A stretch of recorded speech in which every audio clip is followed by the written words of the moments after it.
15 ದಿನಗಳ ಮಧ್ಯಂತರದಲ್ಲಿ FL77 November ಕೇವಲ 2 ಸಿಂಪಡಣೆಗಳೊಂದಿಗೆ ಸಸ್ಯಗಳ ಮೇಲಿನ ರೋಗದ ದಾಳಿ ಗಮನಾರ್ಹವಾಗಿ ಕಡಿಮೆಯಾಗಿದೆ.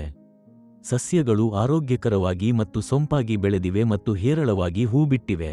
ಚಿಗುರುಗಳು ಉದುರುವುದು ಗಮನಾರ್ಹವಾಗಿ ಕಡಿಮೆಯಾಗಿದೆ ಮತ್ತು ಕಾಯಿಗಳ ಸಮೂಹವು ಉತ್ತಮವಾಗಿದೆ.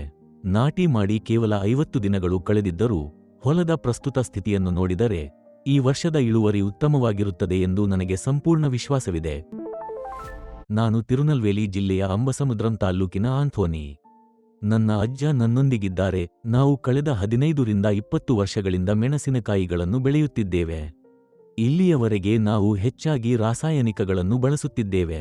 ಆದರೆ ಕಳೆದ ಋತುವಿನಲ್ಲಿ ನಮಗೆ ತುಂಬಾ ಕೆಟ್ಟ ಅನುಭವವಿತ್ತು. ಆರಂಭದಲ್ಲಿ ಸಸ್ಯಗಳು ಆರೋಗ್ಯಕರವಾಗಿ ಮತ್ತು ಸೊಂಪಾಗಿ ಬೆಳೆಯುತ್ತಿದ್ದವು, ಆದ್ದರಿಂದ ನಮಗೆ ಉತ್ತಮ ಇಳುವರಿ ಸಿಗುತ್ತದೆ ಎಂದು ನಮಗೆ ವಿಶ್ವಾಸವಿತ್ತು.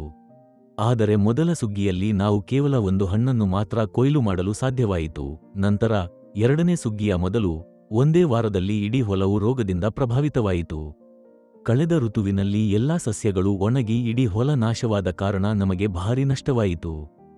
ಈ ಋತುವಿನಲ್ಲಿ ನಾವು ಮತ್ತೆ ಕೃಷಿ ಪ್ರಾರಂಭಿಸಿದಾಗ ನಾನು ನನ್ನ ಅಜ್ಜನಿಗೆ APKS ಆರ್ಗಾನಿಕ್ಸ್ನ FL77 ಅನ್ನು ಬಳಸಲು ಸೂಚಿಸಿದೆ. ಆರಂಭದಲ್ಲಿ ನಾವು ಬೇರೆ ಯಾವುದೇ ಉತ್ಪನ್ನವನ್ನು ಬಳಸಲಿಲ್ಲ. ಈ ಹೊಲದಲ್ಲಿ ನಾವು FL77 ಅನ್ನು ಮಾತ್ರ ಬಳಸಿದ್ದೇವೆ. ನಾವು 15 ದಿನಗಳ ಮಧ್ಯಂತರದಲ್ಲಿ 2 ಬಾರಿ ಸಿಂಪಡಿಸಿದ್ದೇವೆ.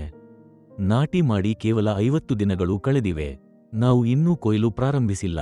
ಆದರೆ ಈ ಹಂತದಲ್ಲಿ ಸಸ್ಯಗಳ ಬೆಳವಣಿಗೆಯನ್ನು ನೋಡಿ ನನಗೆ ತುಂಬಾ ಸಂತೋಷವಾಗಿದೆ. FL77 ಅನ್ನು ಬಳಸಿದ ನಂತರ ರೋಗದ ದಾಳಿ ಸಂಪೂರ್ಣವಾಗಿ ಕಡಿಮೆಯಾಗಿದೆ. ಇದನ್ನು ನೋಡಿ ನನಗೆ ತುಂಬಾ ಆಶ್ಚರ್ಯವಾಯಿತು. ಮೆಣಸಿನಕಾಯಿ ಸಸ್ಯಗಳು ತುಂಬಾ ಸೊಂಪಾಗಿ ಮತ್ತು ಆರೋಗ್ಯಕರವಾಗಿ ಬೆಳೆಯುವುದನ್ನು ನಾನು ಈಗಷ್ಟೇ ನೋಡಿದ್ದೇನೆ. ಸಸ್ಯಗಳು ಹೆಚ್ಚು ಹೂ ಬಿಟ್ಟಿವೆ. ಚಿಗುರುಗಳು ಉದುರುವುದು ಗಮನಾರ್ಹವಾಗಿ ಕಡಿಮೆಯಾಗಿದೆ. ಈಗ ಅವು ಹೆಚ್ಚು ಕಾಯಿಗಳನ್ನು ನೀಡಿವೆ. ಕೊಯ್ಲು ಇನ್ನೂ ಪ್ರಾರಂಭವಾಗಿಲ್ಲ. ಆದರೆ ಈಗ ಸಸ್ಯಗಳ ಸ್ಥಿತಿಯನ್ನು ನೋಡಿದರೆ ಈ ವರ್ಷ ನಮಗೆ ಉತ್ತಮ ಇಳುವರಿ ಸಿಗುತ್ತದೆ ಎಂದು ನನಗೆ ಸಂಪೂರ್ಣ ವಿಶ್ವಾಸವಿದೆ. ಎಲ್ಲಾ ಮೆಣಸಿನಕಾಯಿ ರೈತರು APKS ಆರ್ಗಾನಿಕ್ಸ್ ಉತ್ಪನ್ನಗಳನ್ನು ವಿಶ್ವಾಸದಿಂದ ಬಳಸಬಹುದು. ವಿಶೇಷವಾಗಿ FL77 ನಮಗೆ ಉತ್ತಮ ಅನುಭವವನ್ನು ನೀಡಿದೆ.